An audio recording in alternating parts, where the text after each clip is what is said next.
Salut thérapeute et thérapeuteux, j'espère que tu vas bien.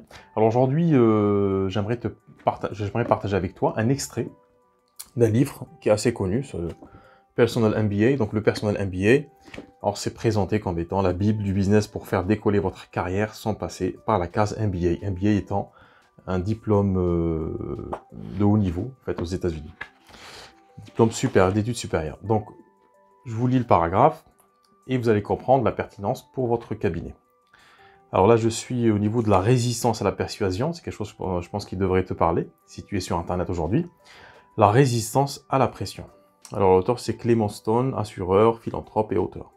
Alors si les clients sont mal à l'aise face aux vendeurs, c'est en partie parce qu'ils ont le sentiment qu'ils vont subir une vente forcée ou être dupés, c'est-à-dire amenés, malgré eux, à accepter quelque chose qui n'est pas dans leur intérêt, d'où la résistance à la persuasion. Cette expérience constitue l'une des principales barrières à la vente. Lorsqu'un prospect sent que quelqu'un tente de le convaincre de ou contraindre à faire quelque chose qu'il n'est pas certain de vouloir faire, il résiste et essaie automatiquement de se soustraire à la conversation. Cela vaut particulièrement dans les situations où le vendeur tente de l'obliger à faire un choix ou limite les différentes options dont il dispose. Les psychologues appellent cette réaction la réactrance, avec un CE à la fin. Et elle apparaît dès la petite enfance. Tout parent sait à quoi s'en tenir s'il dit à son enfant qu'il ne peut pas ou doit faire quelque chose. Un client réagit à l'identique face à un vendeur qui exerce une pression sur lui pour l'obliger à l'acheter. Je recommence. Un client réagit à l'identique, c'est-à-dire qu'il va s'enfuir, se soustraire à la conversation. Un client réagit à l'identique face à un vendeur qui exerce une pression sur lui pour l'obliger à l'acheter. Je fais une petite parenthèse, je vais changer client, vendeur par thérapeute. Donc, un consultant réagit à l'identique face à un thérapeute qui exerce une pression sur lui pour l'obliger à l'acheter. Je vais te dire à la fin de la vidéo comment est exercée cette pression quand on est thérapeute et quand on est sur Internet. Cherchant instinctivement à préserver son autonomie.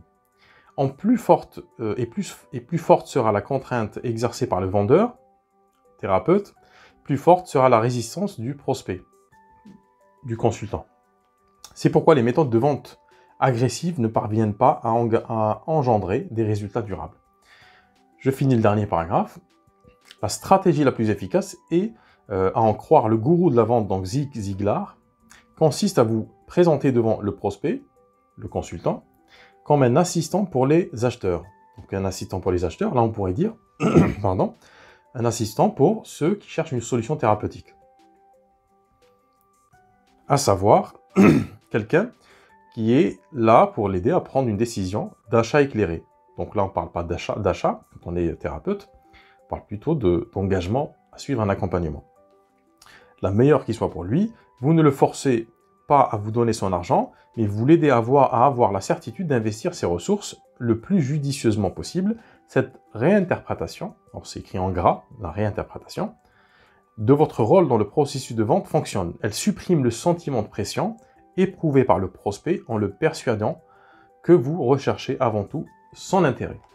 Alors pourquoi je t'ai lu ce petit extrait de ce petit livre, ce grand livre, en fait c'est pour illustrer le comportement de beaucoup de thérapeutes sur Internet quand ils viennent à parler de leur activité. Alors, en quoi consiste cette vente forcée, entre guillemets? Comment on peut forcer son consultant? Je pense que de là où tu écoutes, tu dois te dire, mais je ne force personne à venir en accompagnement, et que j'ai besoin d'avoir des personnes qui soient engagées d'elles-mêmes pour changer. Ça, on est d'accord. Je vais te dire l'un des aspects, en fait, qui peut paraître comme de la vente forcée pour le consultant, de l'autre côté du miroir. C'est quand par exemple, tu publies des publications, tu fais des posts ou des vidéos, pour celles et ceux qui font de la vidéo, et en fait, à un moment ou à un autre, tu vas commencer par dire « prenez rendez-vous, voici mes coordonnées », etc. Pour amener la personne à s'engager, il faut qu'il y ait un lien de confiance. Pour avoir un lien de confiance, il ne sert à rien de dire « prenez rendez-vous, voici mes coordonnées ». Généralement, c'est un gros pavé avec l'adresse, le numéro de téléphone, le GPS, éventuellement l'adresse pour accéder au cabinet, ou les lignes de métro ou de bus pour y accéder.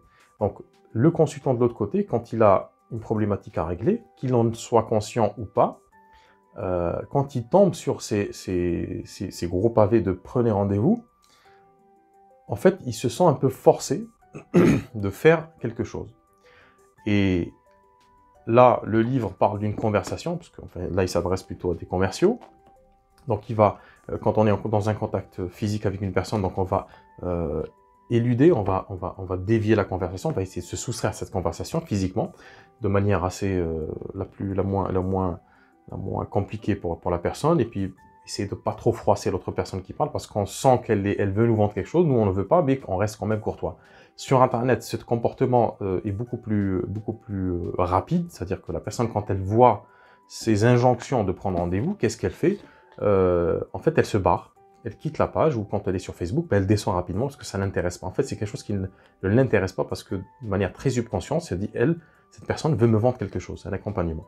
Et je ne suis pas du tout dans cette logique-là. D'autant plus que quand on est dans les réseaux sociaux, le but ultime, ce n'est pas forcément de prendre des rendez-vous, d'acheter des choses, mais de s'instruire, de s'amuser, etc. Donc la meilleure façon pour un thérapeute, pour suivre la même logique de Clément Stone, W.Clément Stone, la stratégie la plus efficace, à en croire donc blablabla, consiste à vous présenter devant le prospect comme un assistant pour les acheteurs. La meilleure stratégie, c'est de se présenter, c'est d'être plutôt un conseiller, une conseillère pour montrer à ses consultants, à ses futurs consultants, qu'on comprend cette douleur qui est la leur et qu'on fait tout pour leur montrer qu'il est facile de changer et quels sont les bénéfices après changement, qu'est-ce qui va changer concrètement, réellement, pratiquement dans leur vie après qu'ils aient changé. Et en fait, finalement, on suggère de manière indirecte la thérapie et l'engagement dans une thérapie. Donc voilà ce que je voulais te dire en te partageant ce petit extrait de ce livre.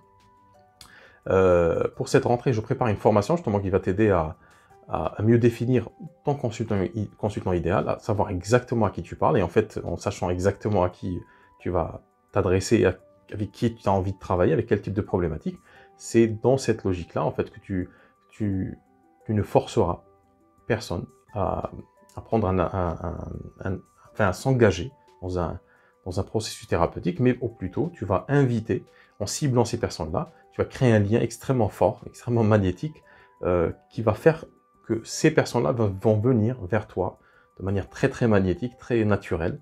Ils voudront travailler avec toi, ils voudront suivre tes accompagnements parce que ce que tu dis est en parfaite résonance avec ce qu'ils vivent. Voilà, donc si ça t'intéresse, je te mets le lien en dessous, tu vas m'aider d'ailleurs à parachever ou compléter cette formation en me disant quels sont les points les plus importants pour toi quand tu veux définir ce client idéal ou ce consultant idéal, quels sont les points les plus importants pour toi à aborder dans cette formation qui vont t'aider à clarifier cette démarche-là et à avoir des résultats concrets. C'est-à-dire concrètement avoir beaucoup plus de consultants et kiffer ta life, kiffer ton travail. Parce que tu ne travailleras qu'avec des personnes qui sont que tu auras choisi et qui t'auront aussi par la même occasion choisi. Donc je te mets tout ça en lien et je te dis à très bientôt. Ciao.